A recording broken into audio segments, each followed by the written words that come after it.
जैसा कि हम सभी जानते हैं कि हमारा देश अंग्रेजों की गुलामी सह रहा था और हमारे देश को आज़ाद कराने के लिए बहुत सारे क्रांतिकारियों ने अपने प्राणों की आहुति दे दी और बहुत सारी क्रांतियां इस देश में हुई।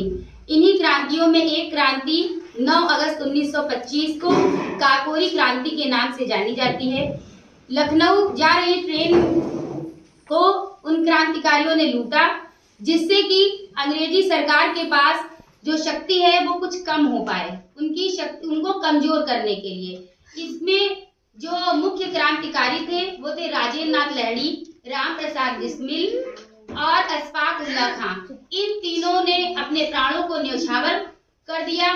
इन्होंने इस घटना को बहुत ही बहादुरी से अंजाम दिया और बाद में इन तीनों को फांसी की सजा भी सुनाई अंग्रेजी सरकार ने। और ये तीनों ही बड़ी कर्तव्य निष्ठता और देश प्रेम के लिए हंसते हंसते फांसी पर चढ़ गए। आज इसी क्रांति को नाटकीय रूप में हमारे विद्यालय के बच्चे आपके सामने प्रस्तुत कर रहे हैं।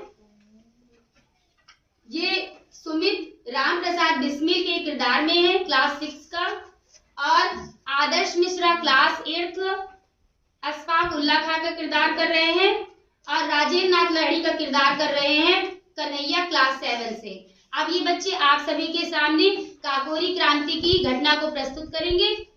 देखिए।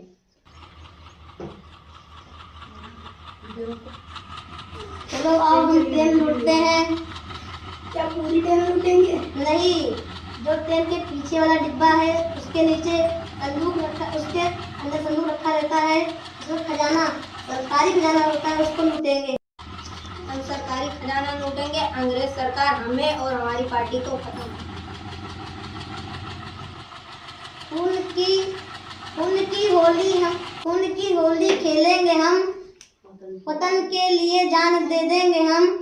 देखना है जोर कितना बाजुए कातिल में है, सरफरोशी की तमन्ना अब हमारे दिल में है। इनकलाब जिंदाबाद। तो इस तरह सुनियोजित ढंग से इन क्रांतिकारियों ने इस घटना को अंजाम दिया, लेकिन अंग्रेजी सरकार ने इन तीनों लोगों को जेल में डाल दिया, जिसमें राजेंद्र नाथ लाहिड़ी को अलग जेल में रखा गया और अशफाक उल्लाह खां, राम प्रसाद बिस्मिल को एक जेल में रखा गया।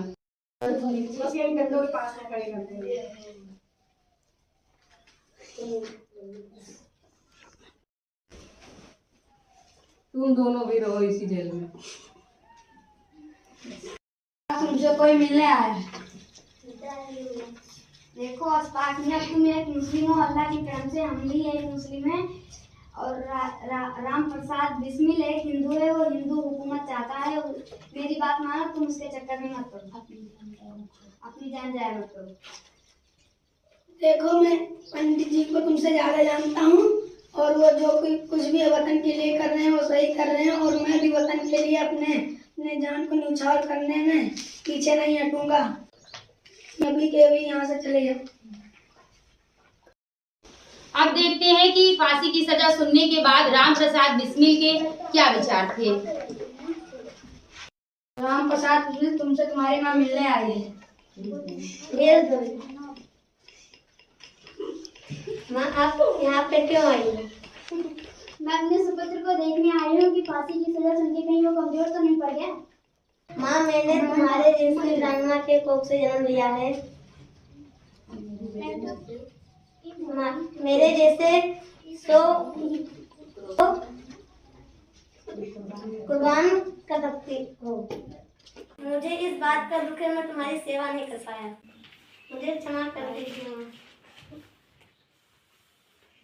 कल मुझे फांसी हो जाएगी, एक दिन जाऊंगा खाली हाथ, ये दर्द नशा नहीं जाएगा।